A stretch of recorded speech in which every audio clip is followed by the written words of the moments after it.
asistentes por estar conectados a esta hora después de una larga jornada de casi 3 días. Sin duda alguna, para todos los panelistas es un agrado tenerlos acá y escucharlos por un periodo de hora y media. Este panel, como ya lo señaló el doctor Juan Pablo, está conformado por estos ilustres e importantes abogados, litigantes y árbitros.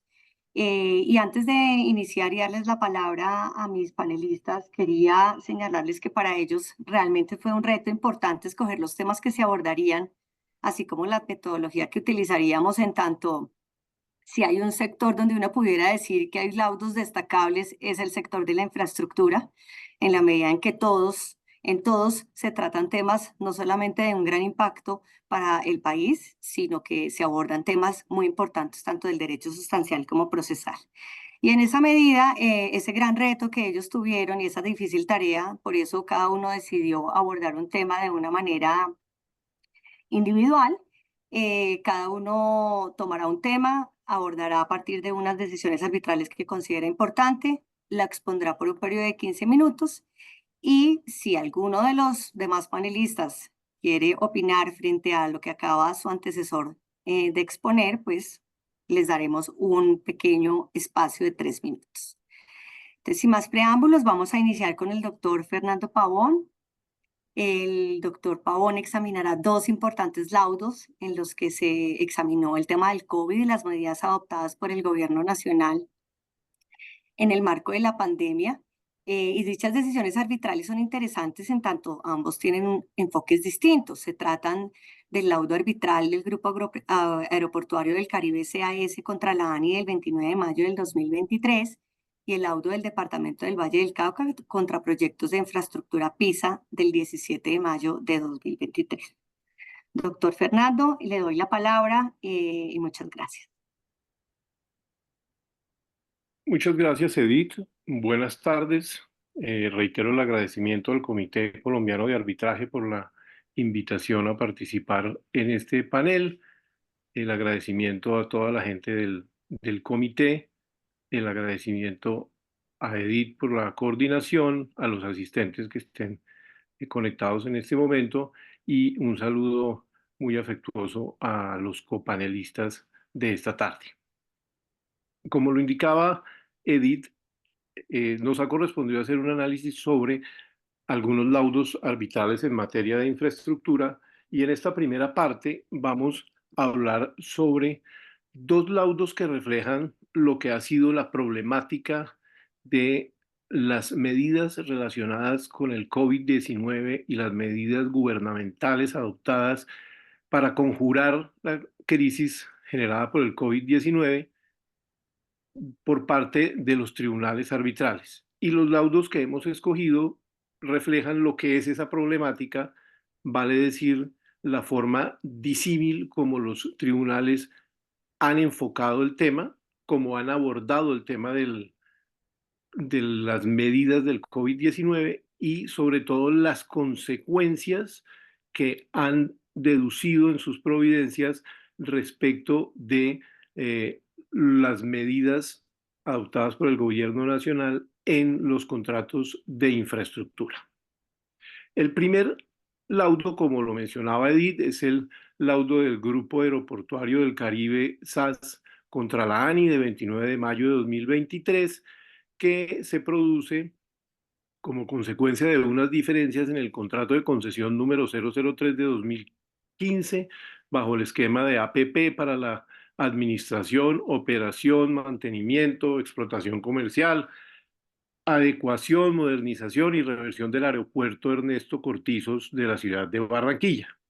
En términos generales, lo que el concesionario que es demandante en ese tribunal solicita que se declare y que se reconozca el acaecimiento de una situación constitutiva de fuerza mayor que exime de toda responsabilidad al concesionario en el cumplimiento de sus obligaciones y que se deduzca la terminación anticipada del contrato de concesión como resultado de las medidas adoptadas por el gobierno nacional para conjurar la pandemia del COVID-19.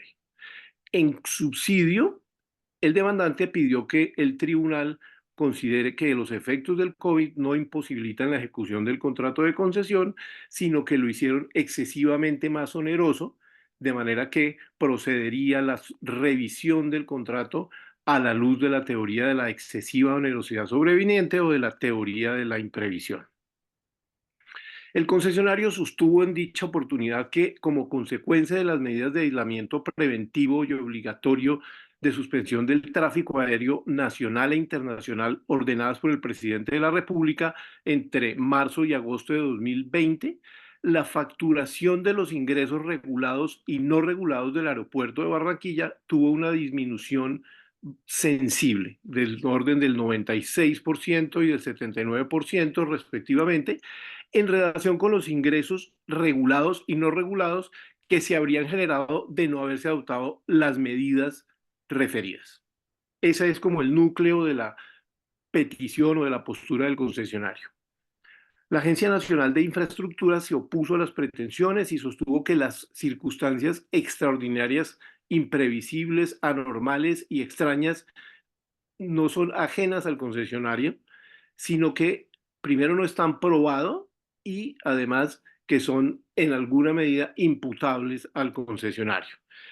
Por lo cual, la excepción de improcedencia de la terminación anticipada del contrato y la inexistencia del pretendido desequilibrio económico del mismo por causa del COVID-19. Según la ANI, la causa eficiente de la grave iliquidez del concesionario fue el cumplimiento defectuoso o tardío de sus propias obligaciones.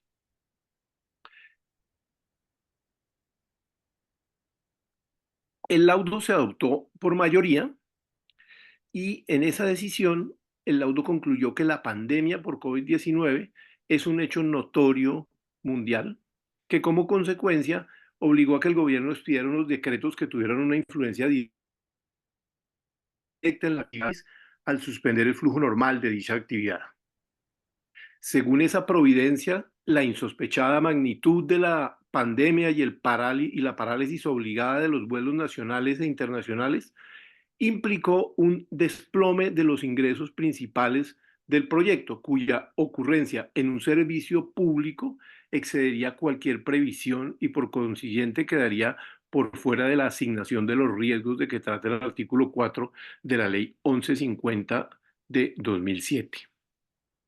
Entonces, el enfoque que le da este laudo a la problemática es un tema de riesgos, de desbordamiento de los riesgos por tratarse de lo que conocen ustedes como un project finance. Se produjo un desplome significativo y prolongado de las fuentes de lo que el contrato llama ingresos regulados y no regulados del concesionario por motivo de la pandemia y las medidas adoptadas para conjurarlo y en consecuencia un desajuste que implicó una situación de iliquidez que colapsó el proyecto y le quitó el valor. El tribunal entonces se decanta por la teoría de los riesgos del contrato. La pandemia y las medidas adoptadas por el gobierno representan circunstancias extraordinarias que desbordaron el riesgo asignado y por tanto no es un riesgo previsible propio de la ejecución contractual. Al exceder lo previsible, pues no debe asumirlo el concesionario. El laudo consideró que los incumplimientos del concesionario que fueron alegados por la ANI y que fueron analizados en el propio laudo no contribuyeron como una causa de la iliquidez ni del desquiciamiento de la estructura financiera del contrato, sino que por el contrario fueron consecuencia del descalabro financiero causado por la pandemia, las medidas adoptadas y sus efectos. Tales incumplimientos no son imputables al concesionario y por lo tanto no son determinantes para reconocer los efectos que la pandemia y las medidas adoptadas produjeron en dicho contrato. En cuanto al impacto del COVID-19 en la viabilidad de la ejecución del contrato, el laudo infiere que dichas medidas relacionadas con las restricciones a la actividad aeroportuaria tuvieron impacto en los ingresos del concesionario durante todos los meses de restricción de los vuelos aéreos. Y con fundamento en la prueba pericial, el laudo concluyó que los efectos en los ingresos del concesionario afectaron la rentabilidad del proyecto, así como su viabilidad, pues tienen un impacto directo en su liquidez. Como consecuencia de ello, el laudo concluye que la ejecución de las obligaciones a cargo del concesionario se tornó imposible por la caída de los ingresos como consecuencia de las restricciones al tráfico aéreo y de las medidas del gobierno, lo cual le restó toda viabilidad al modelo financiero. La pandemia y las medidas adoptadas por el gobierno nacional que suspendieron el tráfico aéreo para mitigar la propagación del COVID-19, según esta providencia, tienen la naturaleza de un evento de fuerza mayor que dio lugar a un desquiciamiento del modelo financiero del contrato, que a su vez impidió que el concesionario cumpliera con las obligaciones y por lo tanto el incumplimiento alegado por la entidad demandada no le es imputable. El concesionario tuvo que suspender la operación de vuelos de pasajeros, que a juicio del tribunal es una obligación principal del contrato relacionada con la explotación del aeropuerto, circunstancia que no le es imputable al contratista. Esta es una prestación de la esencia del contrato de concesión según el laudo y por ello su afectación implica la paralización del contrato conforme a la intención de las partes. En esa medida, al haberse suspendido el contrato durante 6 meses o el transporte aéreo durante 6 meses en una proporción cercana al 100%, permitió deducir al tribunal que se produjo una paralización del contrato en los términos de la cláusula pactada en el contrato como presupuesto para que diera lugar a la terminación anticipada. Más aún si se tiene en cuenta que la paralización de la operación aérea tuvo sobre la ecuación financiera del contrato un impacto total al ser la fuente de la remuneración pactada. Con la suspensión del tráfico de pasajeros, desapareció la expectativa del concesionario de recibir nuevos ingresos derivados de la operación del aeropuerto y, por tanto, el tribunal o el laudo concluye que tiene derecho a pedir la terminación y ordena la aplicación de la fórmula de liquidación prevista. Esto, el laudo mayoritario. Esa providencia tiene un salvamento de voto en la que ya empieza a perfilarse un enfoque distinto al que tuvo el laudo mayoritario y en el análisis de la pandemia del COVID-19 y de las consecuencias en el contrato de concesión. El árbitro disidente reconoce la existencia del COVID-19, pero se aparta en la decisión de terminación anticipada del contrato. Según el árbitro decidente o el salvamento de voto, no hubo una paralización total de las actividades del contrato. Se pudieron ejecutar algunas actividades como ejecución de obras en los tramos 1 y 2 del contrato, que pudieron seguir ejecutándose durante la pandemia. Según el salvamento de voto, el laudo considera lo que no está dicho en la cláusula, ya que hubo actividades del objeto contractual que no sufrieron paralización y por lo tanto no había lugar a concluir que dicha detención de actividades fue total, como lo concluyó la posición mayoritaria. La pandemia no fue la única causa eficiente de la falta de ingresos del concesionario y de su iliquidez, toda vez que, a juicio del salvamento de voto, desde antes del COVID-19 el concesionario había incurrido en incumplimiento en el pago de obligaciones financieras. Y según el salvamento, desde 2019 el proyecto ya estaba en situación de liquidez como consecuencia de la fallida capitalización que debían hacer los promotores del proyecto, al punto que en diciembre de 2019 ya el concesionario tenía un déficit de aporte de capital antes de la pandemia. Entonces, esta es como una primera aproximación, repito, con un salvamento de voto que demuestra la forma de abordarse la problemática del COVID-19 frente a los contratos de concesión y las consecuencias que tuvieron dichas medidas en los contratos de concesión. Casi que simultáneamente, también en el mes de mayo de 2023, se profirió el laudo del Departamento del Valle del Cauca contra proyectos de infraestructura PISA. Dicho laudo se refirió al contrato de concesión 001 de 1993, celebrado por las partes ya indicadas para la construcción y mantenimiento de una nueva calzada, mejoramiento y mantenimiento de la calzada existente de la carretera Buga-Tuluá-La Paila. La demanda principal tenía pretensiones de terminación del contrato y de liquidación del mismo, pero las pretensiones del concesionario vienen en la demanda de reconvención y son pretensiones relacionadas con el COVID-19 en las que se solicita que se declare que las medidas adoptadas por el gobierno nacional y el departamento con ocasión del COVID-19, tales como la exención del cobro de peajes y las medidas restrictivas de movilidad, le impidieron percibir los ingresos a los que tiene derecho y afectaron negativamente la remuneración del concesionario. Y como consecuencia que dicha excepción representa una lesión de los intereses del concesionario que el departamento debe compensar, reparar o indemnizar según las pretensiones del demandante en reconvención. En relación con la suspensión del cobro de peajes, la decisión del laudo considera que fue una decisión del gobierno nacional.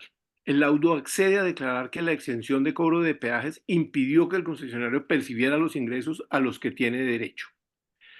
Sin embargo, el laudo concluye que el concesionario no indicó ni demostró la razón por la cual el departamento debe reparar, compensar o indemnizar los ingresos que dejó de percibir. La suspensión del cobro de peajes para el laudo no se enmarca en ninguno de los tres supuestos convenidos en el contrato para acudir a los mecanismos de compensación, que son pues los conocidos, el aumento del plazo, el aumento del valor de las tarifas del peaje o el pago al concesionario con recursos del departamento. Además, que esos mecanismos de compensación, como es usual también, deben ser objeto de un acuerdo entre las partes respecto de la modalidad de compensación. Y en este caso, no se probó la existencia de dicho acuerdo, con lo cual no surgió obligación a cargo del departamento de compensar al concesionario. Desde la perspectiva legal, el laudo consideró que las normas de la Ley 80, es decir, los artículos 3, 4, 5 y 27, que no resultan aplicables a la solicitud del concesionario, y a la luz de la jurisprudencia, el evento reclamado no corresponde al hecho del príncipe, por cuanto fue una disposición del gobierno nacional y la actuación de la gobernación contratante fue la de acatar y aplicar dicha medida. Y la teoría de la imprevisión tampoco resulta aplicable porque el concesionario no demostró que era aplicable al caso de suspensión de peajes, lo que tampoco le da derecho a reclamar por los ingresos que dejó de percibir por circunstancias imprevisibles.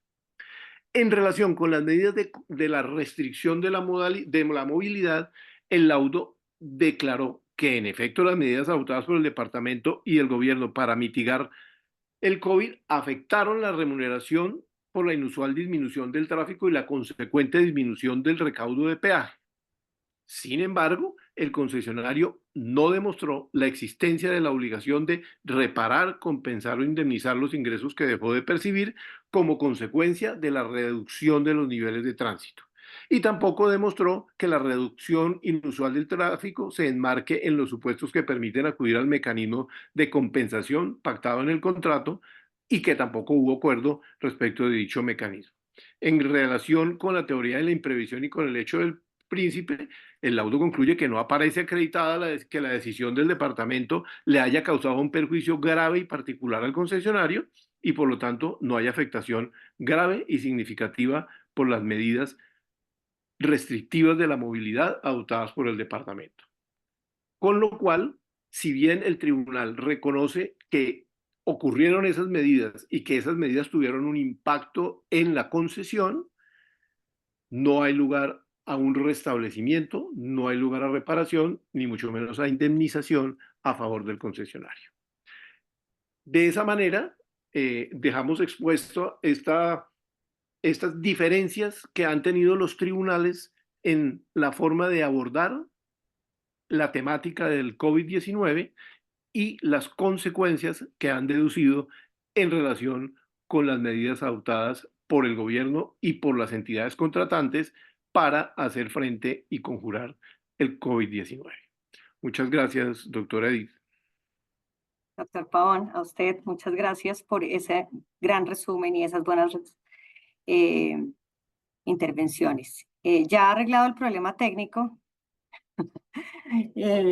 porque no, paso entonces a darle entrada a mi segundo panelista, el doctor Juan Carlos Quiñones.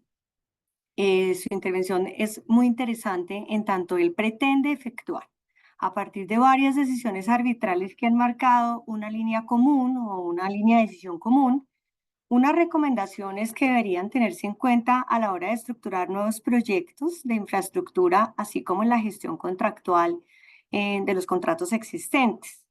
Él me ha comentado las recomendaciones que expondrá se basarán básicamente en 4 puntos que simplemente voy a mencionar y un poco cuál sería la posición concreta de la Cámara de Infraestructura al respecto.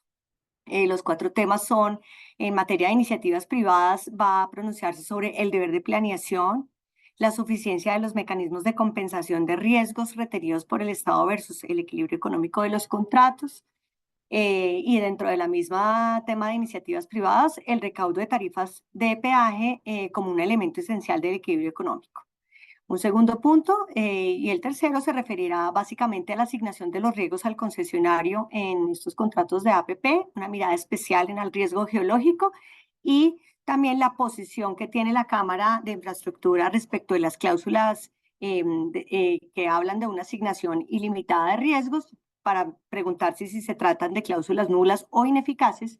Y por último, un último tema que sería la información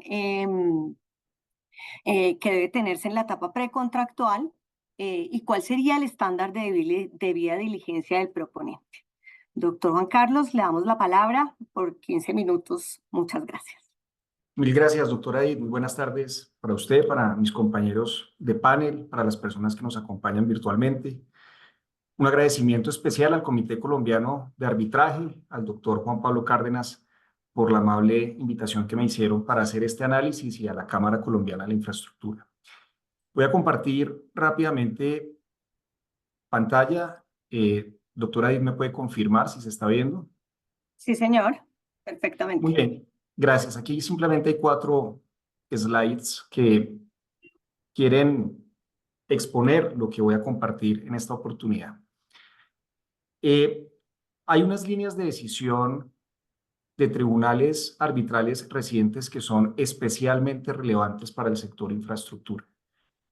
Y son especialmente relevantes porque el juez del contrato, en la interpretación de algunas cláusulas de los contratos de concesión, particularmente el programa 4G, está acotando el límite de las obligaciones de resultado que asumen los concesionarios y por ende está acotando también la asignación de riesgos que puede hacerse válidamente en los contratos a los contratistas. Esas líneas funcionan entonces, como lo decía la doctora Edith, como unas recomendaciones para que sean tenidas en cuenta al momento de la estructuración legal, al momento de la redacción de contratos de infraestructura para nuevos proyectos, y también funcionan para que las partes, entidades públicas y contratistas que hoy están inmersos en controversias muy similares a las que fueron resueltas por estos tribunales, puedan aplicar estas decisiones con la tranquilidad que fueron expedidas en el ejercicio de la función jurisdiccional para resolver directamente las controversias que se están presentando. En este slide, a partir de las decisiones de los laudos que resolvieron las controversias entre las sociedades concesionarias Ruta del Cacao y Transversal del Cisga contra la ANI, se puede extraer una conclusión categórica, y es que no es jurídicamente aceptable asignarles a los concesionarios riesgos ilimitados que a su turno se expresen en obligaciones de resultado que tienen una extensión indeterminada. Me refiero a redacciones que en su momento fueron redactadas en la estructuración legal de los contratos de concesión del programa de 4ª generación de concesiones viales, que mencionan, por ejemplo, que el concesionario expresamente reconoce que no proceden compensaciones, indemnizaciones ni reclamaciones por causas o factores diferentes a los que expresamente se le asignan a la ANI a título de riesgo. Y otras redacciones que veremos más adelante que se desprenden de los casos que conocieron estos 2 tribunales. Pero el efecto de estas importantes decisiones para el sector no es solamente jurídico, en el sentido de que los jueces sancionan con la nulidad absoluta o con la ineficacia de pleno derecho estas disposiciones de los contratos, sino que además funcionan muy bien para preservar la financiación, que es el subyacente de estos contratos como conocemos, en la medida en que se preservan los desembolsos de recurso de deuda que permiten garantizar la construcción, la operación y el mantenimiento de las infraestructuras, porque de acuerdo con los financieros que trabajan muy juiciosamente en la elaboración de estos modelos, no es posible, ni siquiera como holgura en el modelo financiero, establecer rubros que puedan responder económicamente por la asignación ilimitada de obligaciones de resultado que fundamentalmente son intervenciones de obra a cargo del concesionario a lo largo de los proyectos. Eso no es posible dimensionarlo económicamente.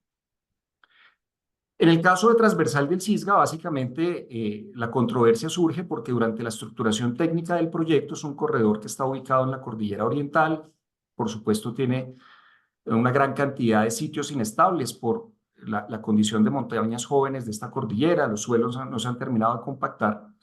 En la estructuración técnica se identificaron 57 puntos inestables que a su turno fueron incorporados en el contrato para que, como una obligación de resultado del concesionario, realizara las intervenciones técnicas de estabilización.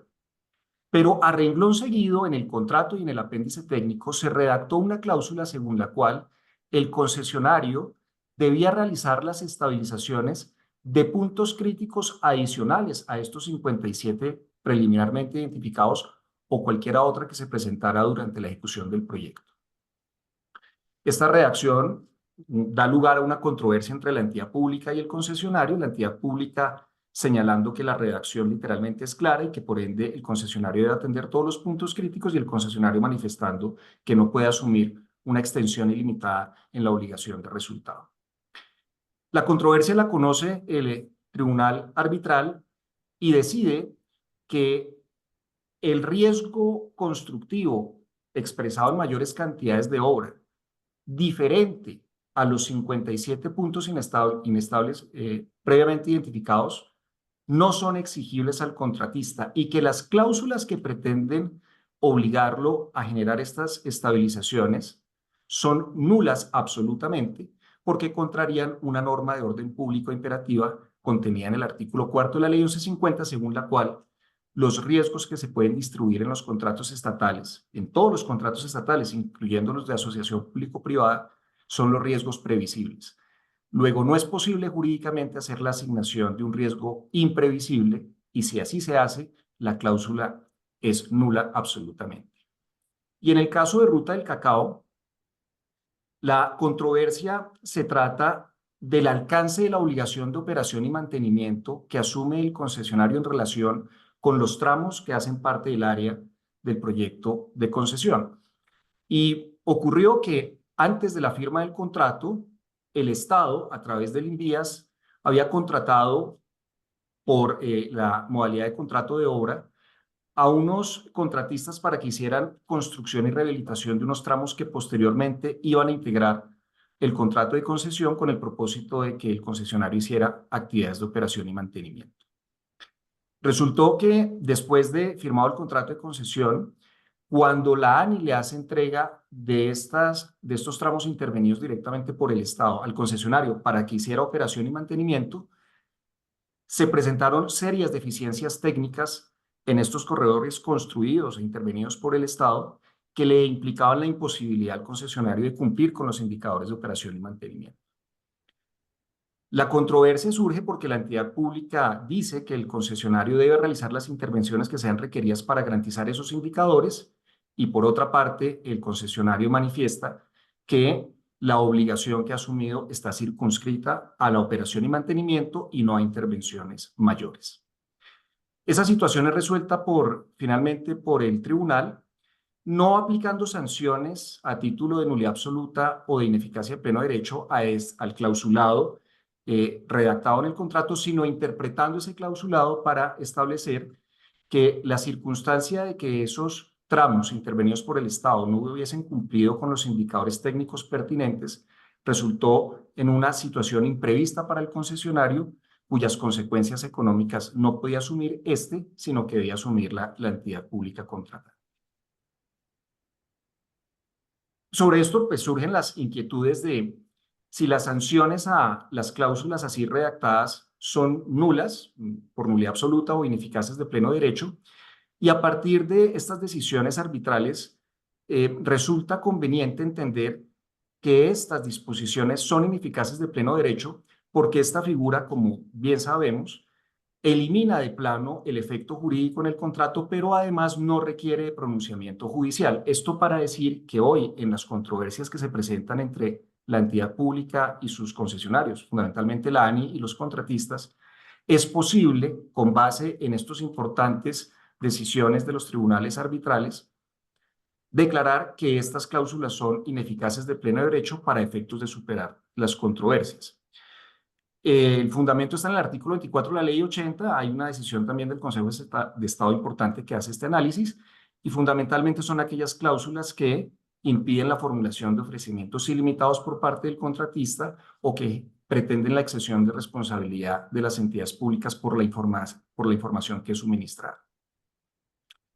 En cuanto a las iniciativas privadas, frente a la columna vertebral que estructura el equilibrio económico de los contratos, hay dos decisiones muy relevantes, concesiones BINUS y JICA contra la ANI, en donde en ambos casos los tribunales afirman adecuadamente que el equilibrio económico de las iniciativas privadas que no requieren desembolso de recursos públicos se fundamenta en el ingreso por el recaudo de las tarifas que se cobran a los usuarios de las infraestructuras.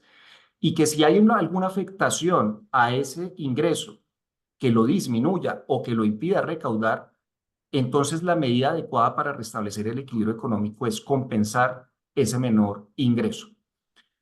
En uno de los casos se presentó un hecho de elusión por parte de los usuarios de la vía que no estaba plenamente identificado como riesgo con las características en las cuales tuvo lugar esta circunstancia de elusión y el tribunal consideró que ese era un riesgo que debía asumir la entidad pública concedente. Y en el otro caso hubo la imposibilidad de operar una estación de peaje que permitía un recaudo importante de los ingresos porcentualmente considerados en relación con la iniciativa privada. En cuanto este tema nos lleva al siguiente, que es la suficiencia de los mecanismos contractuales de compensación de riesgos retenidos por el Estado versus el equilibrio económico de los contratos.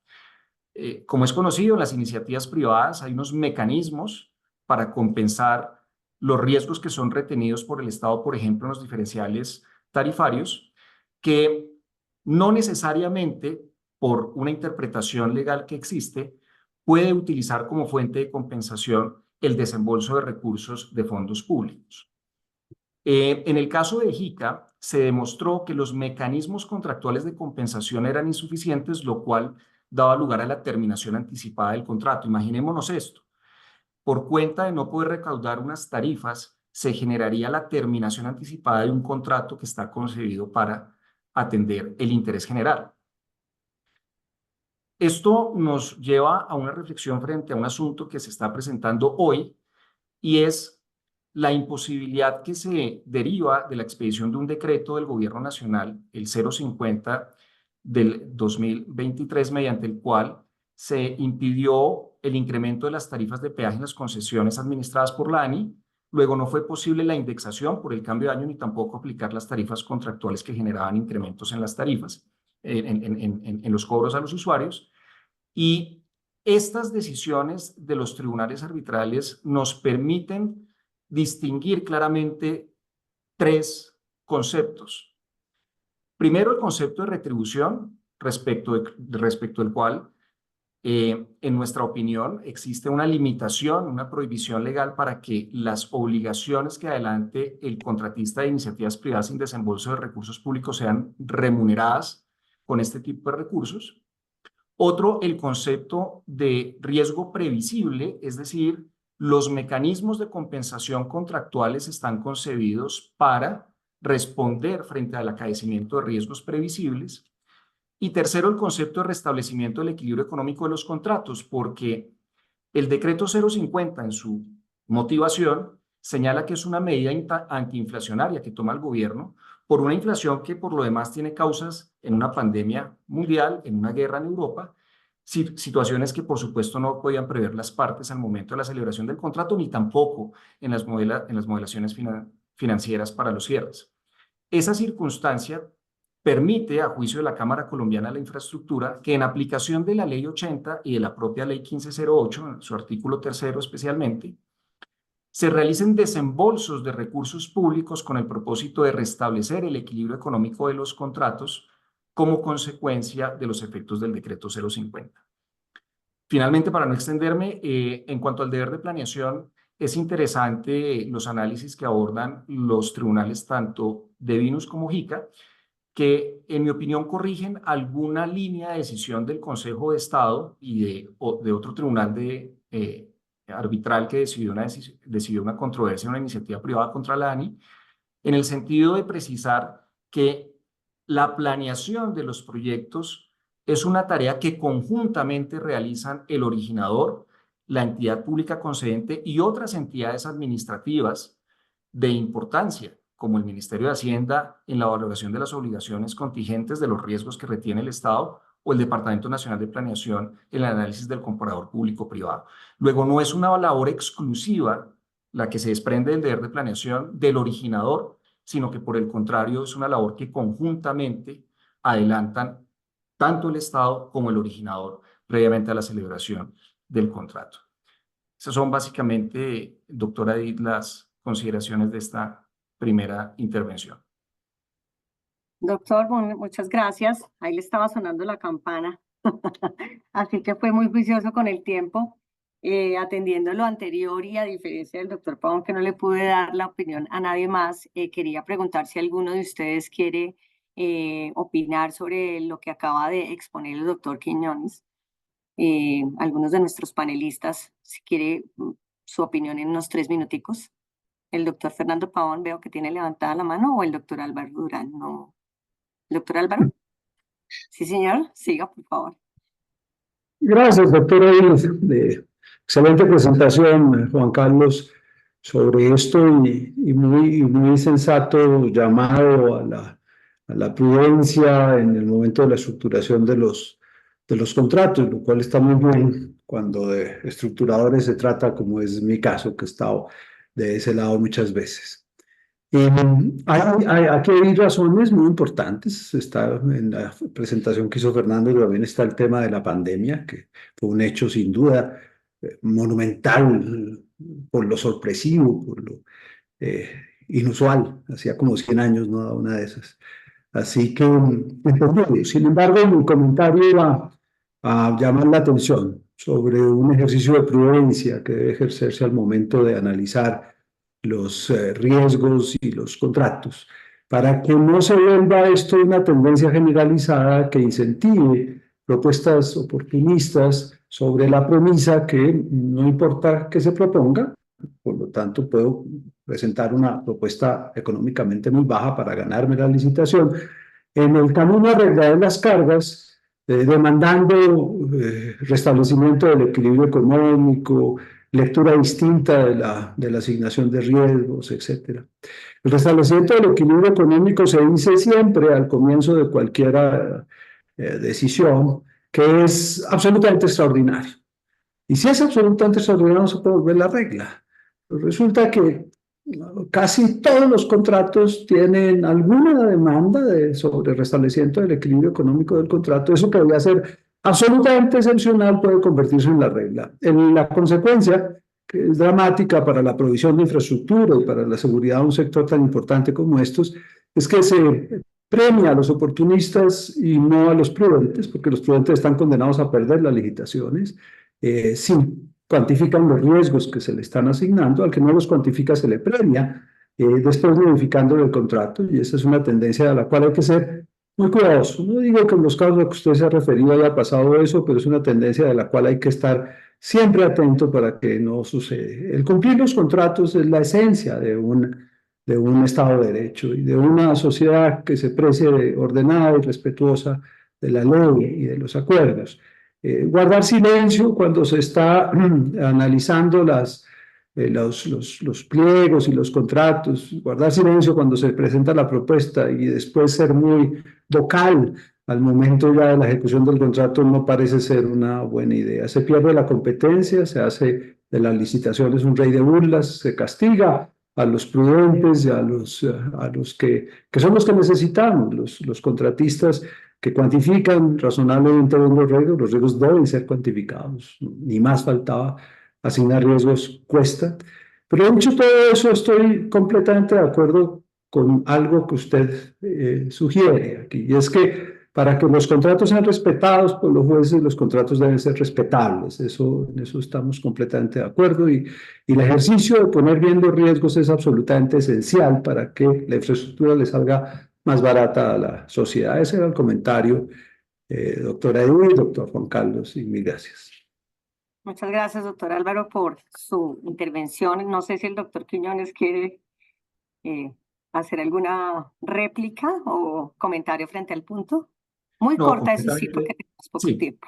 Sí, señora, no, completamente de acuerdo con Álvaro. Simplemente mencionar que también en estas líneas de decisión se refrenda la importancia de que las entidades públicas al momento de estructurar y en la fase precontractual logren un nivel de madurez en la información técnica que ofrecen al mercado que sea adecuada y que después no sea diferente en la ejecución de los proyectos. Eso también es muy importante de cara a una asignación adecuada de riesgos, como lo mencionaba Álvaro. Sí, señor. Perfecto, muchas gracias. No le puedo dar la palabra a nadie más porque nos apremia el tiempo. De manera que ahora vamos a continuar, porque como les comentaba, algunos decidieron tomar unos laudos para examinar aspectos de procesales de gran impacto. En esta línea vamos la doctora Irma Rivera y el doctor Jorge Eduardo Chemás a analizar unos laudos en este aspecto. La doctora Irma analizará un laudo muy importante que es el de la concesionaria Ruta del Sol contra la ANI, laudo del 6 de agosto del 2019 y cuya sentencia de anulación es del 10 de septiembre del 2020. Ella analizará este laudo para, a partir de esa decisión arbitral, examinar y destacar algunos aspectos relacionados con el recurso de anulación, esa relación directa entre el arbitraje y las cortes como control primario y otros aspectos procesales relevantes. Doctora Irma, muchas gracias y le doy la palabra. Doctora, muchísimas gracias. Para mí es un gusto tener la oportunidad de compartir este espacio con todos los que nos acompañan y conversar de algunos aspectos que considero interesantes. Cuando nosotros hablamos de laudos, no solamente en materia de infraestructura, sino como decisiones de tribunales arbitrales, es muy importante tener en mente que el proceso arbitral tiene como resultado final un laudo, que es producto de un trabajo muy serio de las partes y de los árbitros. Los árbitros dentro de ese trámite, por supuesto, tienen que garantizar que todas las garantías procesales se den, que haya igualdad de armas y que adicionalmente no se produzcan errores en el procedimiento que puedan hacer que se configuren causales de anulación que posteriormente sean analizadas por los jueces. Y un poco en línea de este pensamiento, yo quería compartir con ustedes algo que siempre me ha parecido muy importante. Yo creo que el arbitraje necesita a las cortes y necesita el apoyo de la justicia para que esa decisión que es tan importante, que es el laudo, pueda no solamente ser revisada en un control primario, a través del recurso de anulación, sino que adicionalmente cuando esa decisión vaya a ser ejecutada, ese derecho que ha sido declarado de manera clara y directa pueda ser reconocido y disfrutado. Hay un tema que me parece muy interesante de ese control primario de los jueces, y es que ese control primario de los jueces en los últimos años, especialmente en el Consejo de Estado, ha empezado a tener una línea jurisprudencial que permite de alguna manera darle previsibilidad al sistema arbitral. Esa previsibilidad al sistema arbitral en cuanto a cómo va a ser ese análisis o cuáles son las líneas de decisión generan confianza. Y al generarse confianza, pues va a ser mucho más fácil que las partes acudan al mecanismo como tal. Hay un tema interesante en la decisión que vamos a analizar y especialmente simplemente quería recordarles algunos aspectos de quiénes eran las partes. Tenemos de un lado a Concesionaria Ruta del Sol, del otro lado tenemos a la Agencia Nacional de Infraestructura, la ANI. El laudo se profiere el 6 de agosto del 2019 y la decisión del recurso de anulación es del 10 de septiembre del 2020. Aquí les quiero comentar un poco quiénes estaban involucrados dentro del trámite, porque estas diferentes partes o intervinientes tienen relevancia cuando estamos hablando de las causales de anulación y la forma en que el Consejo de Estado ve alguna de ellas. Inicialmente tenemos como partes a Concesionaria Ruta del Sol y a la Agencia Nacional de Infraestructura. Tenemos luego una demanda de reconvención que vincula a otras compañías. Y finalmente tenemos un grupo de compañías que son coadyuvantes. Ustedes en el slide van a ver un resaltado en dos de esas partes intervinientes porque ellos no interpusieron recurso de anulación. Ahora bien, cuando hice el análisis de esa decisión de anulación, es muy interesante porque cada uno de los intervinientes en ese trámite de recurso de anulación utilizó y presentó y sustentó las causales que la ley colombiana establece con el fin de que el Consejo de Estado revisara si la decisión que había sido tomada por ese tribunal arbitral se ajustara a los límites que habían establecido las partes, a lo que se había pactado y que si se había producido ajustándose en derecho. Pero es interesante que recordemos, aquí están las causales, que las causales de anulación, como lo revisaremos rápidamente más adelante, se limitan a revisar si hay errores en el procedimiento. No, por supuesto, y de ninguna manera busca que se revise el contenido, el fondo o la sustancia. Es decir, la decisión de los árbitros es la decisión, sin importar si una parte está conforme con ese análisis, con ese contenido sustancial, pues porque esa es una de las ventajas del arbitraje. El arbitraje busca que, al ser un trámite de única instancia, que la controversia sustancialmente quede definida de manera definitiva. Se presentan unos interrogantes procesales cada vez que se presentan recursos de anulación. Nosotros, como les comentaba, se hace un trabajo muy largo en relación a que se pueda producir un laudo que posteriormente pueda ser ejecutable y que ese derecho declarado, como les contaba, se pueda hacer efectivo. ¿Qué es lo que acaba siendo fundamental? Que esas decisiones del Consejo de Estado y en esta decisión de anulación, que quiero tocar algunos temas puntuales porque es bastante importante y extensa, esa decisión del Consejo de Estado reitera posiciones que jurisprudencialmente se han ido construyendo. Como todos sabemos, el Consejo de Estado es el competente para conocer de este tipo de recursos de anulación por las partes involucradas y por la materia. Él reitera esa situación, pero además reitera dentro de la decisión que de ninguna forma el recurso de anulación puede ser ni utilizado como una segunda instancia ni es una instancia adicional. Guarda y respeta la estructura y los fundamentos de la razón de ser del recurso de anulación. También recuerda la taxatividad de las causales, y esa taxatividad de las causales hacen que las mismas sean restringidas, lo que de alguna manera permite a las partes involucradas saber que no se va a volver a revisar el fondo de la decisión. Y como les comentaba hace algún momento, busca que se revisen los errores en el procedimiento y no los errores en temas sustanciales cuando una de las partes considera que eso puede ser lo que está sucediendo. Hay temas bien interesantes porque hay temas de los que se parte y que generan algún tipo de controversia. El recurso de anulación no premia el silencio. El recurso de anulación, yo creo personalmente que hace un análisis de cuál es la conducta procesal que tiene que ser de buena fe, y lo que busca es que las partes involucradas en una controversia, si ven que hay algún error en el procedimiento, no se queden calladas, no simplemente esperen que el error se consolide y posteriormente se alegue con el único fin de, si la decisión me conviene, pues presento la anulación, pero si la decisión no me conviene, guardo silencio y espero a ver qué sucede. Es interesante porque estamos hablando de unas causales que se revisan dentro de este trámite de recurso de anulación, las causales 1, 2 y 3, y la regla general por decisiones jurisprudenciales, y además si revisan doctrina especializada, era que era necesario que se hubiese presentado un recurso en contra de la decisión en donde el tribunal asumía competencia y que adicionalmente se empezaran a configurar cuáles eran los reparos que hacía que ese tribunal no pudiese hacer eso para lo cual debe estar instalado o para lo cual debe estar constituido, es decir, tomar una decisión de fondo. ¿Qué acaba sucediendo?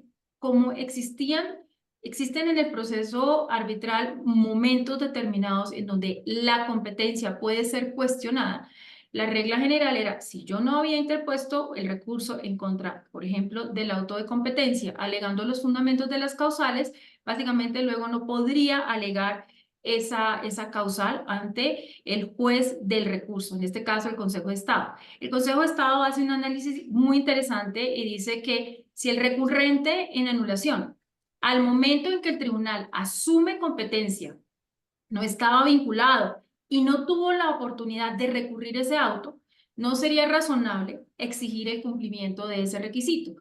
Hace un análisis razonable de la protección que se debe tener del derecho de defensa y de contradicción y desde mi punto de vista personal de la igualdad de armas que se deben dar dentro de un proceso arbitral. Otro tema que me pareció interesante es algo que está sucediendo y que sucede con frecuencia cuando estamos hablando de arbitrajes en temas de infraestructura, es cómo se aplica una fórmula de liquidación o una tasa de interés, y si se considera que esa no era adecuada, ¿eso podría constituir un error aritmético? La respuesta es no, y el Consejo de Estado, para hacer ese análisis, empieza por revisar qué es lo que se entiende por error aritmético. Y el error aritmético es aquel en que el juzgador, en este caso pues los árbitros, incurre porque se escribe mal una cifra o porque el resultado de una operación matemática está mal o porque la cifra no coincide con lo concebido conceptualmente por aquel. Y también aclara que no es error aritmético. Y volvemos a la limitación que tiene el recurso de anulación desde mi punto de vista personal, y es que los racionamientos sustanciales que haga el juzgador para llegar a elegir la fórmula que considera adecuada para efectuar una liquidación o la tasa de interés que tendría que aplicarse o los factores que hacen parte de ese determinado cálculo no pueden ser entendidos como errores aritméticos. Desde mi punto de vista personal, la diferenciación que busca hacer el Consejo de Estado es dar claridad cuando estamos hablando de un error aritmético y cuando simplemente estamos hablando de cuál es el razonamiento lógico y el fallo que toma y la decisión que toman esos árbitros. En conclusión, yo quisiera compartir con ustedes unos pensamientos. Yo considero que existe una relación directa e importantísima entre la justicia arbitral y las cortes. El producto de la justicia arbitral son los laudos, y en Colombia, como todos sabemos, los laudos se asimilan a sentencias judiciales. Esas decisiones que se toman son susceptibles únicamente de recursos de anulación, y esos recursos de anulación en los análisis que se hacen tienen un impacto en el desarrollo del arbitraje. Las decisiones de los recursos de anulación tienen un foco, y aunque se centren en aspectos de forma, yo considero personalmente que pueden influir en los análisis futuros de los laudos y en la forma adicionalmente como las partes presenten esos recursos de anulación. Finalmente, considero que la jurisprudencia en los últimos años ha sido coherente frente al alcance y las limitaciones de los recursos de anulación, y esa coherencia, reitero, le da estabilidad al sistema, permite que la confianza se afiance y que además las partes acudan a la justicia arbitral como un mecanismo válido para solucionar las controversias que se suscitan en proyectos tan importantes como de los cuales hemos estado hablando en este panel. Yo quisiera cerrar agradeciendo la invitación a participar en esta actividad, y creo que es muy importante tener espacios de reflexión para ver cómo podemos mejorar y construir un mejor futuro para el arbitraje. Muchísimas gracias. Doctora Irma, muchas gracias por su intervención. muy interesante. Bajo esta línea de análisis de laudos destacables en aspectos procesales, ahora, perdón, antes de continuar, alguno de mis panelistas o de los anfitriones quisiera intervenir para opinar sobre el tema planteado por la doctora Irma. No todos al tiempo. Bueno, doctora Irma, creo que no hay ninguna opinión en este instante. Entonces, muchas gracias. Continuamos con el doctor Jorge Eduardo Chemás, que también en línea con lo anterior va a tratar un tema que podríamos decir tiene un gran impacto a nivel procesal, pero también un tema de derecho sustancial importante. El doctor Chemás se referirá a varias decisiones arbitrales relevantes que han aplicado como precedente obligatorio en materia de reforma de la demanda y de la caducidad de la acción el auto de unificación proferido por el Consejo de Estado, por la sección tercera del Consejo de Estado, el 25 de mayo del 2016, y en el que se ha exigido que las nuevas pretensiones que se adicionen a través de la reforma de la demanda deben cumplir con el requisito de la caducidad de la acción. Para este análisis él ha tomado laudos relevantes en materia del sector de la infraestructura, como son el Tribunal de Proactiva contra la OAESP del 22 de febrero del 2007, el laudo del Consorcio SISI y Secretaría del Distrito del 26 de febrero del 2019, el laudo de Massey Energy Colombia S.A. contra Ocensa del 10 de septiembre del 2019, el de Autopista Santander contra la ANI del 8 de marzo del 2021 y el Tribunal de Tecnitanques Ingenieros contra Ocensa del 7 de abril del 2021. Entonces, le doy la palabra, doctor Chemás, para que nos dé su opinión al respecto. Muchas gracias, doctora Edith. Además de agradecerle a usted por toda la coordinación y moderación en los días previos y hoy, quiero agradecer la invitación al Comité Colombiano de Arbitraje por la organización de este interesante evento que refresca ideas y suscita reflexiones sobre temas que son de importancia y de manejo cotidiano. Yo me voy a referir a una de las cosas que preocupan en materia arbitral y es el estrechamiento en dos sentidos. Se estrecha el derecho de acceso a la administración de justicia, así se diga que no se limita la acción, pues cuando se limitan las pretensiones, se limita la acción. Pretensiones son la concreción del derecho de acción. De nada sirve aquel sin estas. Y el otro estrechamiento, al cual no me voy a referir ahora, pero que es palmario y actual, es el de los avances de los recursos de anulación y de revisión frente a la validez de los laudos arbitrarios. Me voy a referir solamente al primer punto, a una de las manifestaciones del primer punto, que surge a partir de la aplicación que han hecho varios laudos arbitrales, entre ellos los que mencionó la doctora Edith, hay otros, en materia de infraestructura y también en otras materias, que han optado por aplicar como precedente ese auto de unificación proferido por el Consejo de Estado, como la doctora Edith lo mencionó, el 25 de mayo de 2016, y que fue proferido bajo las normas entonces de un caso que se regía por el Código Contencioso Administrativo, antes Código anterior, y del Código de Procedimiento Civil.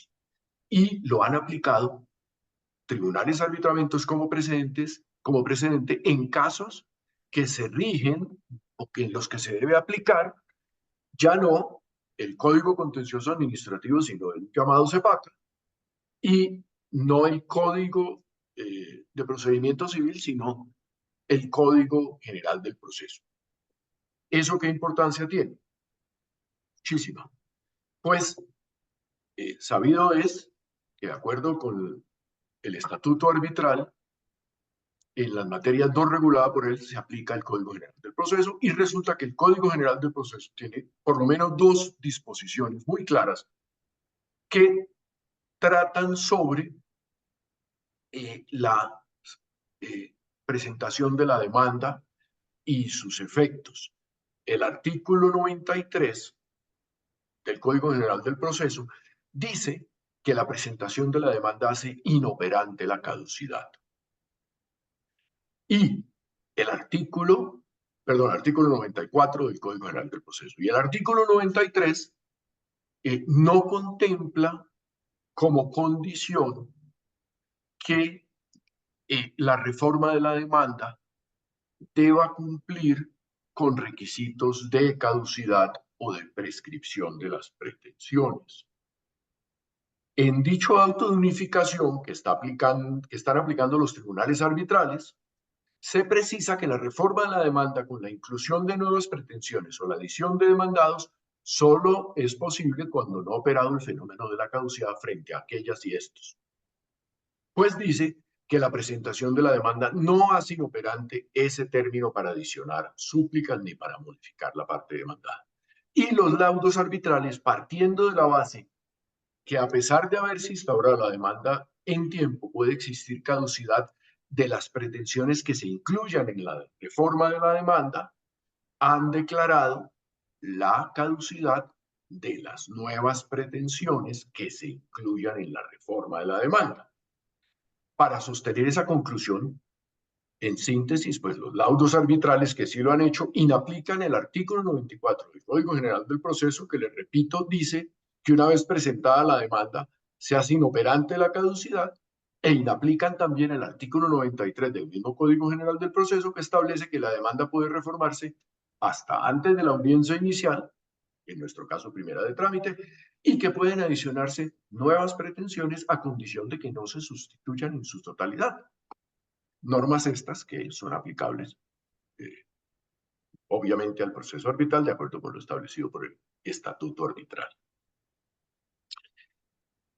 En lugar de aplicar estas normas, esos laudos arbitrales consideran de obligatoria observancia para la resolución del caso el mencionado auto de unificación del Consejo de Estado. Y no son pocos ya los laudos que han así decidido.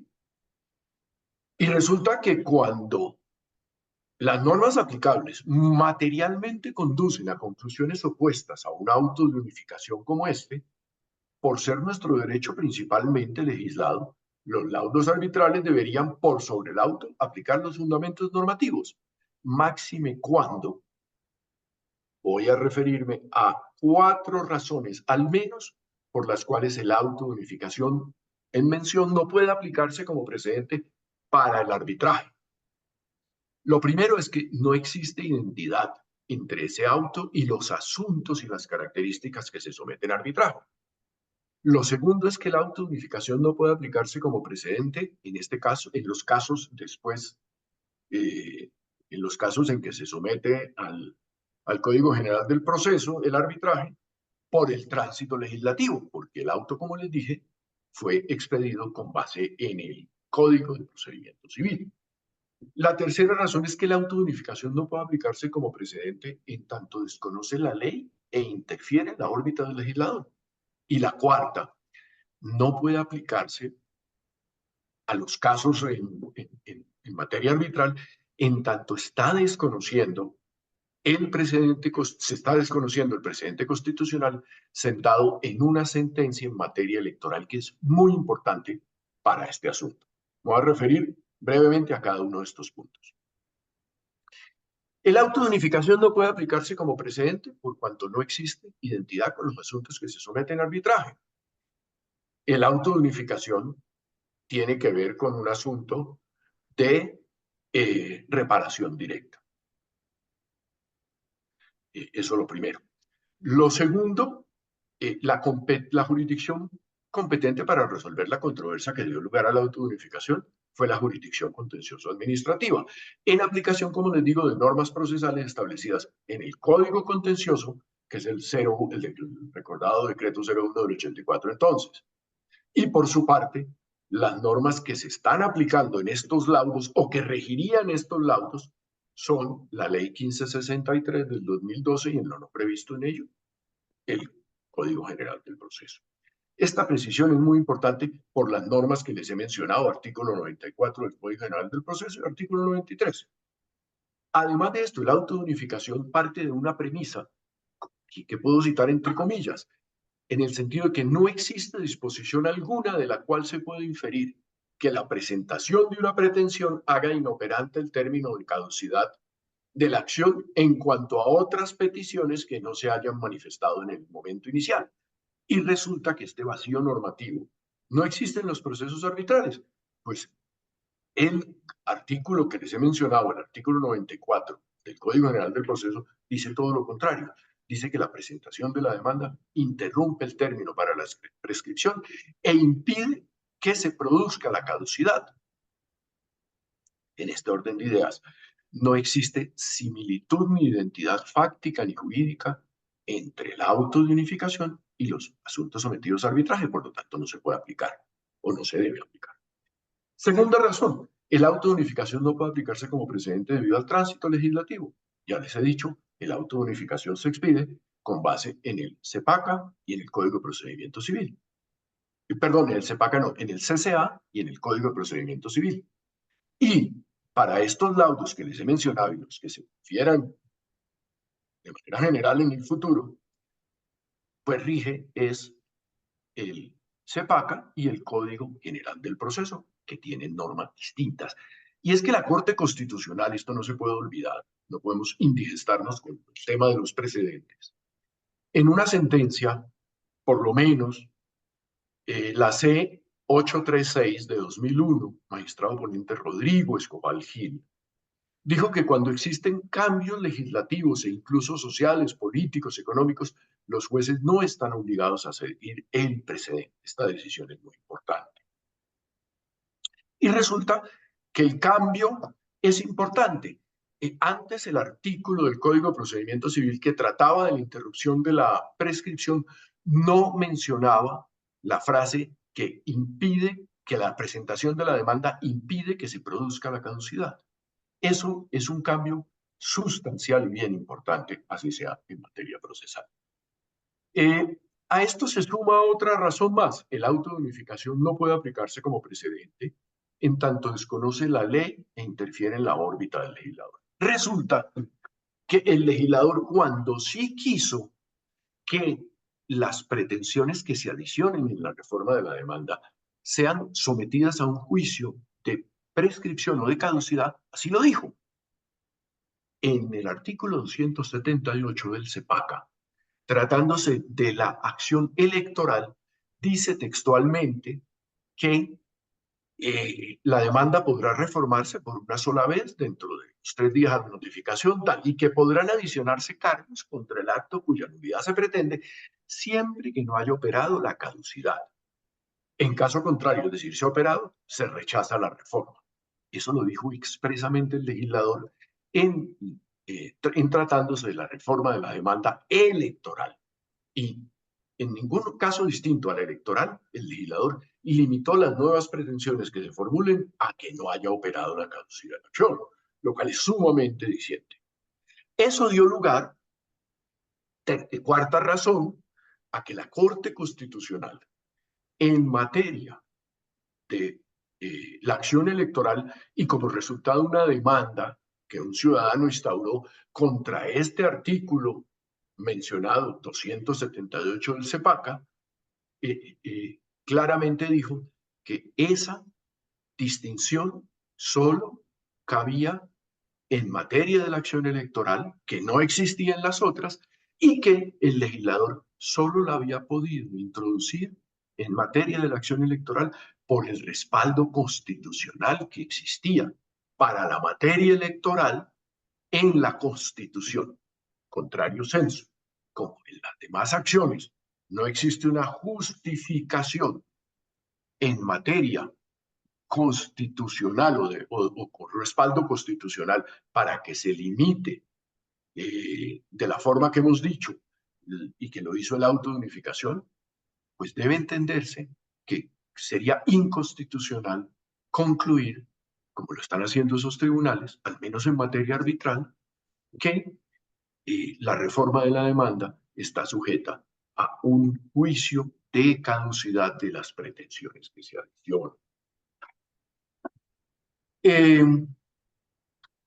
De esta manera, les quiero dejar sentada la inquietud sobre que la aplicación de la auto de unificación del Consejo de Estado en materia de arbitramiento no se puede hacer irreflexivamente y como si se tratara de un precedente, más allá de que en materia arbitral, pues no hay en estricto sentido la figura del precedente, pero más allá de esa discusión, que es teórica, de manera clara, conforme la normatividad existente, no podemos aplicar a rajatabla ese acto de unificación, como quiera que hay normas legales que establecen lo contrario. Muchísimas gracias a todos, muchísimas gracias de nuevo, doctora Edith. Creo que no me he excedido en el tiempo, he hecho un esfuerzo de carrera que espero no haya afectado la claridad de lo que quería transmitir.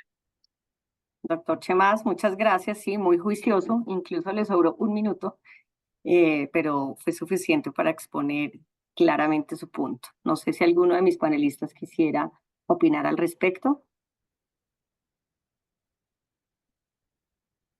Creo que no. Sin embargo, me parecería importante expresar mi opinión y yo creería que además de todo lo que usted ha expuesto, me parece que esa situación que se está presentando puede resultar ser un ejercicio muy peligroso en materia de arbitraje y sobre todo en aquellas demandas relacionadas con conflictos de infraestructura, en donde existen realmente una multiplicidad de pretensiones, todas, algunas de ellas no solo muy largas, sino muy complejas. Y ese ejercicio de tener que hacer el ejercicio de la revisión de la caducidad podría ser peligroso en la medida en que en muchos casos implica tener que hacer un análisis medianamente de fondo respecto de lo que ha sucedido concretamente en cada caso y eso podría no ser consecuente con cómo funciona el arbitraje en la medida en que en muchos de esos casos la decisión frente a si ha ocurrido o no la caducidad implica tener elementos que solamente van a surgir del acervo probatorio y que es posible que se afecte de alguna manera una decisión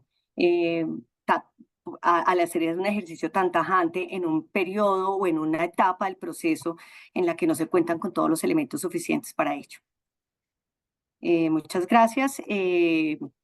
Creo que tenemos tiempo suficiente y ahora vamos entonces, señor, sí, dígame. Si usted me deja, doctora Edith, agregar algo, no réplica, sino adición, y es que, sobre todo en materia arbitral, cuando la etapa prearbitral hasta la primera audiencia de trámite, que es cuando se puede presentar nuevas pretensiones mediante la reforma de la demanda, está convirtiéndose en un camino largo,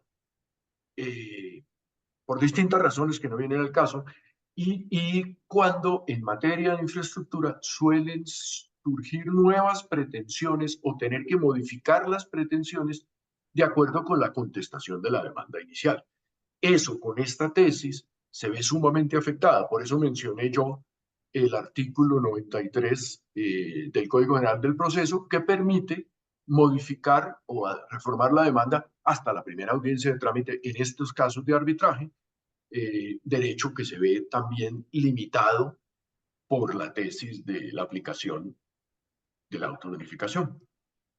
De acuerdo, doctor. Muchas gracias, excelente análisis. Vamos ahora, perdónenme un segundito, vamos ahora a continuar y vamos a cerrar nuestro panel con una intervención excelente del doctor Álvaro Durán, quien va a tratar o va a intentar precisar a partir de varios pronunciamientos de la jurisdicción arbitral las ventajas que tiene la amigable composición como mecanismo de resolución de conflictos en controversias o en proyectos de largo plazo como son los proyectos de infraestructura en concreto, y él abordará un tema que ya medianamente lo esbozaron el día de ayer el doctor,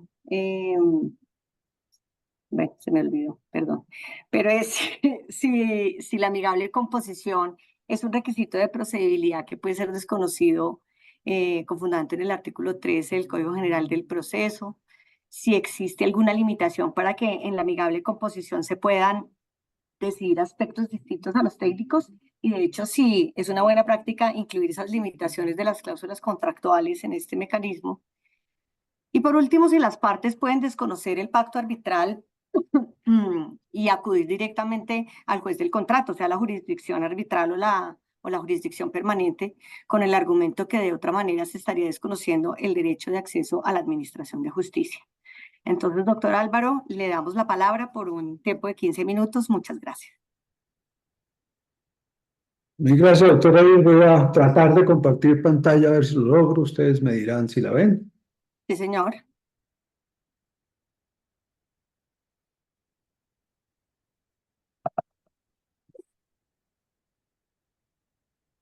Lo primero, agradecer, por supuesto, al Comité Colombiano de Arbitraje, al doctor Juan Pablo, por la generosa invitación, a la compañía de amigos e ilustres juristas que me acompañan en este panel. Es muy honroso para mí. Pero sobre todo agradecer la paciencia de que a este momento, a estas horas de la noche, y siendo no solamente la última intervención del panel, sino creo la última intervención del Congreso, pues todavía sean tan héroes y heroínas de estar atentos a las disertaciones que aquí damos. Eso de verdad merece un reconocimiento. Todos estamos muy agradecidos de que haya todavía personas que están atentos al seguimiento de estos temas. Sin más, empiezo rápidamente. Voy a hablar de la amigable composición, pero no de cualquier amigable composición. En proyectos de infraestructura es importantísimo adoptar mecanismos que internacionalmente han sido reconocidos como los del Dispute Board. Voy a hablar un poco de la relación entre amigable composición y Dispute Board y referirme a los asuntos a los que yo le llamo mitos, que hacen que se dificulte el uso de esta herramienta tan útil, a los que se refirió ya la doctora Edith. Bien, el éxito de un proyecto de infraestructura, y no creo que sea superlativo mi afirmación, depende en muy buena parte de que se diseñe un buen mecanismo de solución de controversias, que preserve el flujo de caja, que preserve la continuidad del proyecto siempre. Para ello, el mecanismo debe ser expedito, debe permitir una solución pronta e informada de la controversia, debe ser multidisciplinario, atender el hecho de que estos proyectos tienen componentes financieros, económicos, técnicos y sin duda legales, y por lo tanto un panel que esté compuesto por profesiones, por personas de diferentes profesiones es muy útil. Debe ser eficiente en costos, evitar esos tribunales de arbitramiento monumentales que se van acumulando las pretensiones a medida que pasan los años en los proyectos y termina volviéndose el tribunal más importante que el proyecto mismo. Hay fondos de inversión dedicados a dar dinero como una especie de inversión riesgosa al éxito de un tribunal de arbitramiento cuando son billones y billones de pesos o miles de millones de dólares. Eso es muy perjudicial para el proyecto. Hace que el protagonismo se desplace del proyecto a el tribunal de arbitramiento. Debe ser vinculante, debe ser obligatorio para las partes, no meros consejos, y debe estar, y esto es muy importante, amparado expresamente por la ley aplicable. El Dispute Board, con la figura de la amigable composición que se diseñó para la concesión del aeropuerto El Dorado, sufrió justamente de esto. Una discusión entre la sala de consulta y la sección tercera del Consejo de Estado, diferentes opiniones, pero en medio de eso lo de la sala de consulta fue antes y las partes tomaron la decisión por esa opinión equivocada, a mi juicio, de la sala de consulta, de anular, de revocar, de derogar, como se quiera decir, la cláusula de amigable composición. Eso fue empezar porque había servido mucho. ¿Cuáles son los mecanismos entonces que están a la mano? Está la conciliación y la mediación. El problema de la conciliación y la mediación es que, es que no garantiza un tiempo, porque depende de la voluntad de las partes que se pongan de acuerdo. Puede ser eficiente en costos, suele ser eficiente en costos, puede ser multidisciplinario, no es vinculante. El mediador o el conciliador no tiene capacidad de tomar decisiones que obligan a las partes, aunque tiene el respaldo legal. El tribunal de arbitramiento, que es a lo que siempre se acude, últimamente ha habido una tendencia a usar mecanismos alternativos como el de la amigable composición, pero el tribunal de arbitramiento está allí, tiene una presencia muy importante, muy relevante, es importantísimo, es claro, tiene unas características que sin duda lo hacen mucho más deseable que la jurisdicción permanente, pero también tiene algunos inconvenientes, sobre todo para este tipo de proyectos en donde las decisiones, como ya lo dije, deben ser prontas, deben ser eficientes en costos, en tiempo. Obligatorias sí son, lo más obligatorio es una decisión de un juez, en este caso un panel arbitral, y tiene total respaldo legal. ¿Qué entonces la amigable composición? Pero repito, no cualquiera, sino aquella que se nutre de la experiencia de los dispute boards. ¿Cuál es esa experiencia? Los Dispute Review Board o Dispute Adjudication Board, dos mecanismos que históricamente han existido, tienen algunos elementos claves de los cuales voy a destacar, de los que ven allí, el que sea permanente. Es esencial que el panel esté permanentemente conociendo del proyecto. De no ser así, no hay manera que solucione rápida, ilustradamente las controversias que llegan a su conocimiento. Y los procedimientos son flexibles y se incorporan al contrato. Se puede hacer referencia a los procedimientos adoptados por cualquier centro de solución de controversias, mecanismos alternativos. Pueden participar en cualquier clase de disputa, no solamente técnica, a lo cual me voy a referir en un minuto. Las soluciones son, ya lo he dicho, prontas e ilustradas. La historia de los Dispute Board es larga, desde 1975 ayudó a adoptar en las partes una cosa que en ese momento se dio por llamar el Dispute Review Board, y es solamente consejos, pero era un panel muy ilustrado que hizo que los consejos se tuvieran en cuenta y fueran aplicados por las partes y superar un ambiente de litigiosidad enorme que hacía que ese proyecto, el túnel Eisenhower en Colorado, en Estados Unidos, tan importante, pues no pudiera avanzar. Esto destrabó y fue, por lo tanto, tomado como una premisa, como un ejemplo para otros proyectos de infraestructura. Migró hacia un esquema en donde las decisiones son vinculantes, el Dispute Adjudication Board, tiene historia desde los años 90 a través de la introducción por FIDIC, la Federación de Ingenieros que hace minutas de contratos para proyectos de infraestructura, y termina con el 2003 cuando la Unión Europea prescribe que esta figura de solución de controversias debe ser incorporada para los proyectos que pretendan usar los recursos de esa organización. En Colombia tenemos, para referirme a dos que conozco bastante bien, en donde creo que se ha logrado incorporar las ventajas, prácticamente todas las ventajas del Dispute Board, a la figura de la amigable composición. Una es la concesión del aeropuerto El Dorado, donde mientras vivió poquito tiempo hasta que la sala de consulta le dio acta de defunción. Dos controversias muy importantes que se resolvieron de manera realmente eficiente, realmente pronta. No había ningún abogado, dicho sea de paso, en este panel de amigable composición.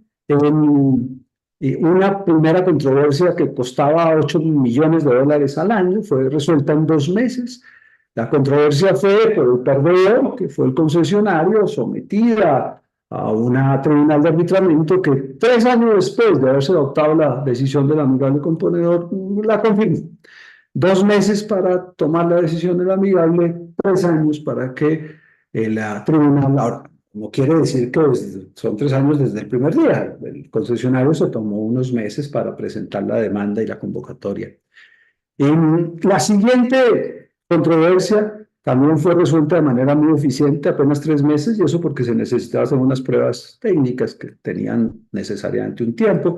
Fue una decisión también muy rápida, muy ilustrada, que no tuvo ninguna controversia adicional, no generó que la perdedora, que en este caso era el Aro Civil, hubiese demandado la nulidad de la decisión del amigable ni nada. Las cosas no se afectó el cronograma de obras, el proyecto no sintió en absoluto el hecho que estas controversias hubiesen dado. En el otro caso al que quería referirme, que es la primera línea metro de Bogotá, Ha sido realmente impresionante la forma en que esto ha contribuido a que evolucione este proyecto. Es probablemente el proyecto más conocido, el que más se habla, por diversas razones que todos no voy a enumerar aquí, pues un proyecto muy visible. Y sin embargo, creo que poca gente sabe que ya ha habido al menos 3 controversias. Porque las controversias se han solucionado de manera rápida, pronta y sin demasiado aspaviento.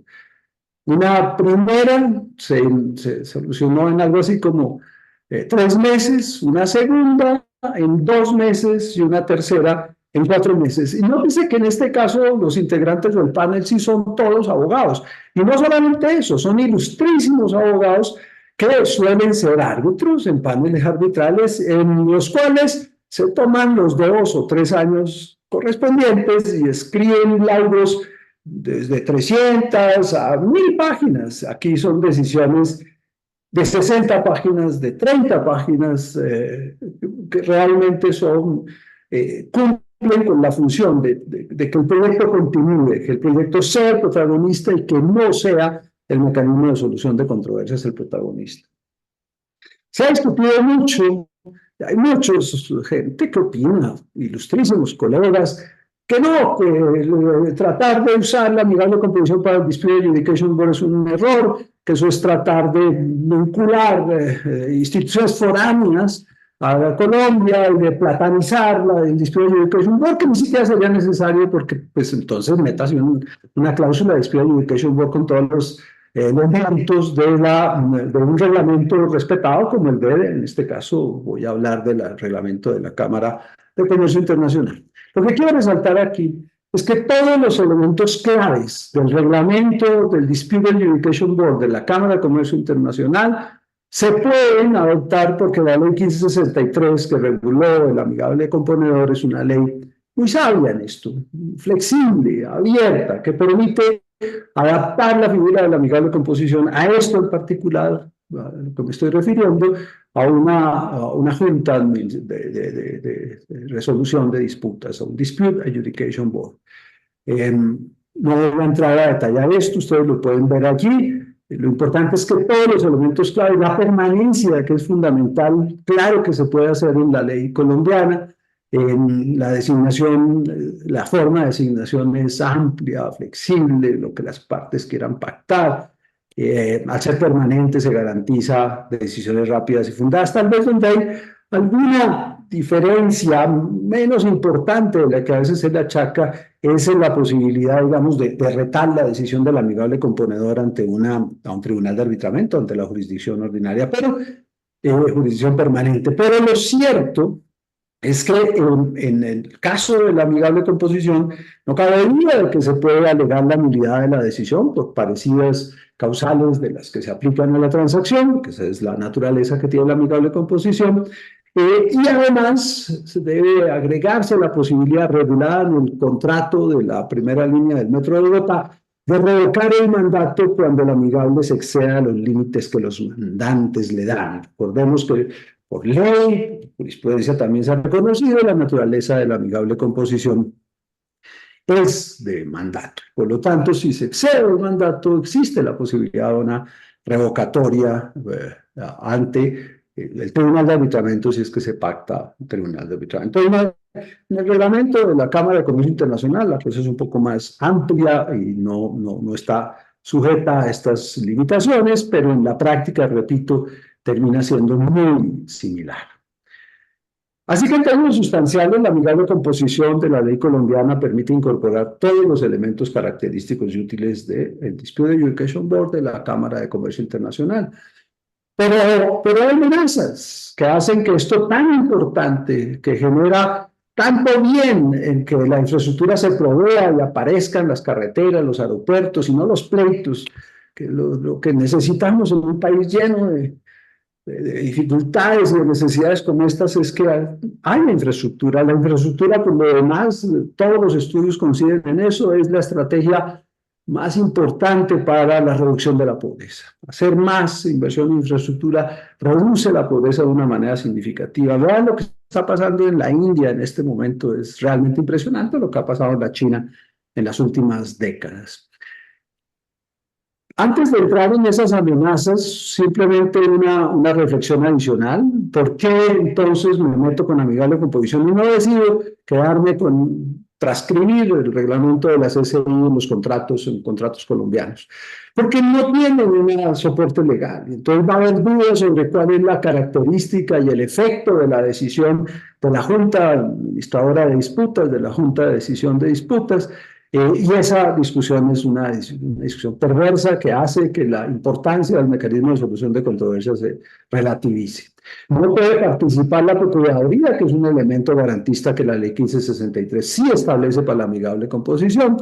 Los efectos ya lo dije, no quedan claros. Y además se perdería unas previsiones de la ley de infraestructura, la 1682, como aquella que dice que los amigables componedores no tienen competencia para pronunciarse sobre la legalidad de los actos administrativos, no suspenden las facultades exorbitantes, prohíben nombrar los integrantes del panel en el contrato y se limita a máximo 3 procesos por persona de entidades estatales. Todas esas normas son de la amigable composición. En ninguna parte de la ley o la ha incorporado la figura del Dispute Adjudication Board con ese título y con ese nombre.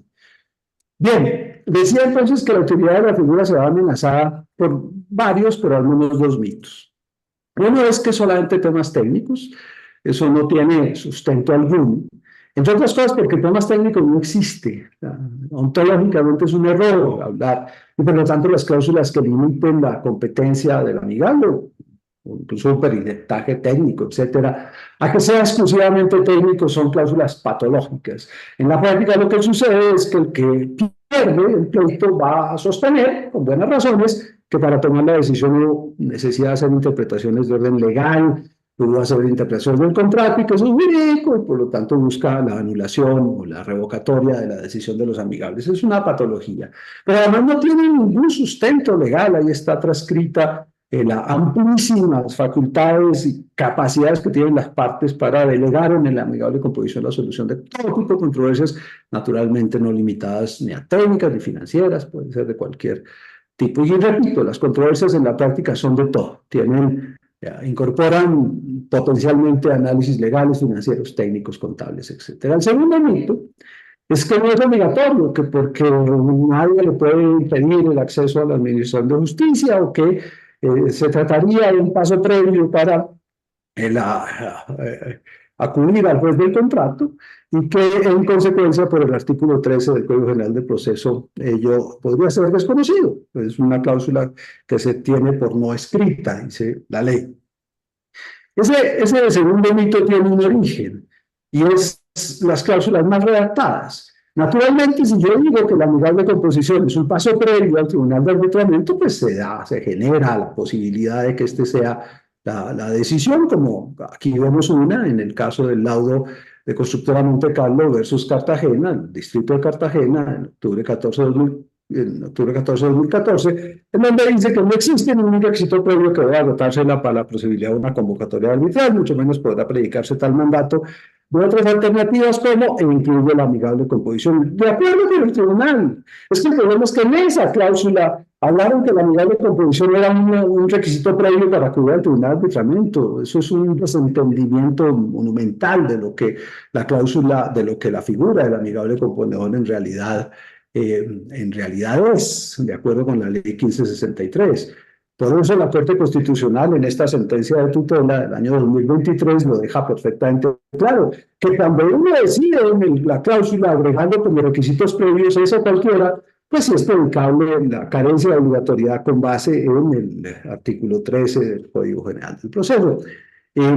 Esta es una curiosidad, este laudo, porque se aparta un poco de eso y sostiene de alguna manera que una cláusula escalonada sí tiene efectos y que si no se cumplen los escalones, entonces impediría la competencia del tribunal para atender las controversias. Lo pongo, repito, como una curiosidad. Este es de concesionaria de San Rafael, el 14 de marzo de 2023 contra la ANI. Pero termino con esto. La verdad es que el amigable composición es un pacto y como pacto que tiene que ser obligatorio, porque si no, entonces sería un contrasentido que la ley autorice a pactar la amigable composición, pero cualquiera de las dos partes pueda saltar ese pacto y acudir directamente al Tribunal de Arbitramiento desconociendo la amigable composición. ¿Para qué entonces el pacto de la amigable composición? Y la amigable composición, eso es lo que hay que entender, es un mecanismo de solución de controversias autónomo, diferente, y no un mero apéndice o paso previo para llegar al Tribunal de Arbitramiento o a la jurisdicción permanente, al juez del contrato. En absoluto. De ahí que si se hace bien la cláusula y se pone como debe ser la obligación de acudir al amigable componedor, el tribunal puede quedar restringido solamente a conocer de las pretensiones de nulidad o de la pretensión de revocatoria, nada más que eso. Es que además así queda claro en el contrato, es que el tribunal ni siquiera puede entrar a conocer de primera mano porque no quedó en la cláusula compromisoria. Pero es clarísimo, en mi opinión, que cuando se pacta la amigable composición como obligatoria, ese pacto debe honrarse, como cualquier pacto. Creo que esta cita que pongo aquí al laudo de Nueva Vía al Mar contra la ANI del 17 de abril de 2023 tiene exactamente ese alcance, porque dice que de esta disposición surge claramente que la habilitación al amigable componedor para definir el conflicto que se presentó entre la ANI y Codimar en relación con la ocurrencia de la fuerza mayor ambiental viene directamente del contrato y que independientemente si una de las partes está o no de acuerdo con esta forma de solucionar el conflicto entre ellas, esta era la vía acordada y por tanto obligatoria. Con esto termino. Mil gracias de nuevo a la paciencia, a la queridura de los que han resuelto seguir hasta esta hora escuchándonos y por supuesto a los copanelistas. Mil gracias. Doctor, muchas gracias.